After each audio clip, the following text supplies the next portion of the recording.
Hi, everyone, and welcome to the latest episode of the Tiny Brains podcast. I'm Kevin Joyce, the CEO at Tiny Brains, and with me is Peter Graham, the Brigadier of Brains. Good afternoon, all.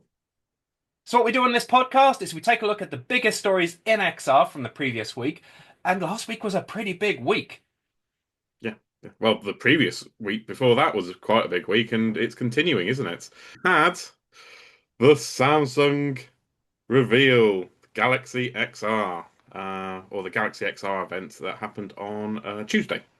So, And this is the device that was formerly known as Project Muhan. Want to put that out there for those that are questioning this. This is the actual final consumer version of Project Muhan. well, if you didn't know that by now, you've been living under a rock because it has literally been everywhere. One of the biggest reasons is because it's billed as an Apple Vision Pro competitor that's essentially half the price. You're looking at $1,799 for the Galaxy XR in comparison to $3,500 for the Vision Pro. Naturally, there are some differences. Though it's been reported that the actual build quality, it does feel a little bit cheaper on the Galaxy XR. They're using a few more plastics on there, but then it is lighter as well. So there are some fundamental differences, but essentially the core stuff, hand tracking and all the rest of it, the OLED displays, it's all top tier as you would expect for a device that's $1,800. Uh, and it is being built more towards enterprise sort of use cases. But because it is powered by Android XR and supports OpenXR, you can play games on it. The slight caveat here is that it doesn't come with controllers. You do have to spend extra on controllers, don't you, Kev? An extra $250, in fact. You do. And also the case is like ridiculously expensive as well, the carrying case. Now, you say it's billed as an enterprise device, but in the reveal and in the press release and on the website, there is a huge push for gaming.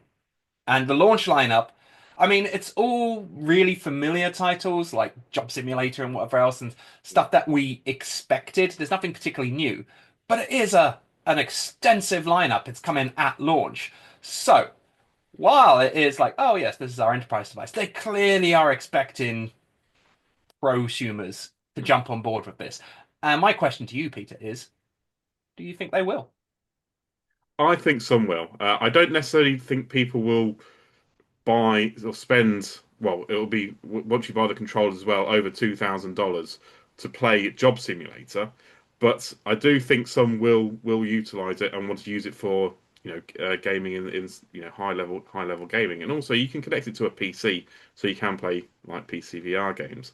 You say this, but we spent $2,000 to play Job Simulator back in the Vive days. $1,000 on a PC, $1,000 on a Vive. You know. Yeah, but that's including a PC, which is far more, I say far more versatile. So I think people will still buy it for gaming purposes, yes, because I think there are about 30 odd games that were announced for it. There were even a couple of exclusives. One was from Alchemy Labs in the form of Inside Job as well. So you can an exclusive one if you want to spend that sort of money on one of their games. So the comparison realistically, in my mind, is the fact that Apple, regardless of whether they've owned it or not, has a fantastic reputation. And Samsung, while they are a bigger player in terms of they sell more phones than Apple and what else, they don't have the branding recognition. They don't, well, not the recognition, the reputation Apple does. And the fact that they're coming out with a cheaper product suggests that they are following rather than leading. So I'm suspicious as to whether that actually gain market traction with this. Well, we'll wait and see. Again, kind of like Apple. Apple weren't expecting to sell loads, were they? I think they were, reasonably open and honest. That they weren't expecting to sell hundreds and hundreds of thousands of pros. And I assume that the Galaxy XR will be along those similar lines, where they're not expecting to, they're not hitting mass market appeal like the Quest 3S, are they? So it's going to be a far more lower production value. But again, it is a combination, a collaboration between Samsung, Google, and Qualcomm. It's not just putting a Qualcomm processor in there. It is a three-way collaboration. So I think there's, you know, they're in it for the long haul with this, even if sales don't suddenly shoot up because it is only available in two countries at the moment. It's only the Mhm. US and South Korea, so you can't get it in Europe unless you want to fly over to one of those countries. Um, so yeah, I think it's going to be a slow burn. I've got no objection with flying over to South Korea, just saying. You fly over there and pick up two while you're there. Yeah, maybe I will. Um, but moving on, we have more hardware news from an unlikely source. Well, reasonably unlikely. Well, we've actually covered this before. We've talked about Amazon planning on doing some AR glasses for its delivery drivers, but they have all been just kind of rumors and bits and pieces of information. Well, now Amazon have actually officially announced it. They've unveiled a set of glasses that they are going to be bringing to their drivers. It should be next year. They say as early as Q2 next year. Uh, where yeah, it's going to help delivery drivers with their deliveries.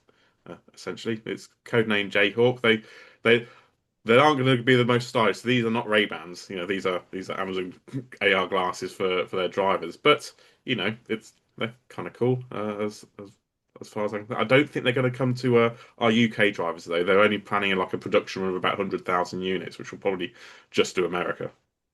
So we often talk about the fact that smart glasses are a stepping stone, right, to full AR glasses. But in my mind, knowing Amazon, these smart glasses are a stepping stone to fully automating their delivery service. This is not going to fit. This is not a long-term plan for keeping those people in their jobs. This is a short-term stepping stone until they can get fully automated vehicles doing deliveries. But that's just how I see Amazon. But there also, it wasn't in the announcement, was mention of a consumer version, which was quite interesting.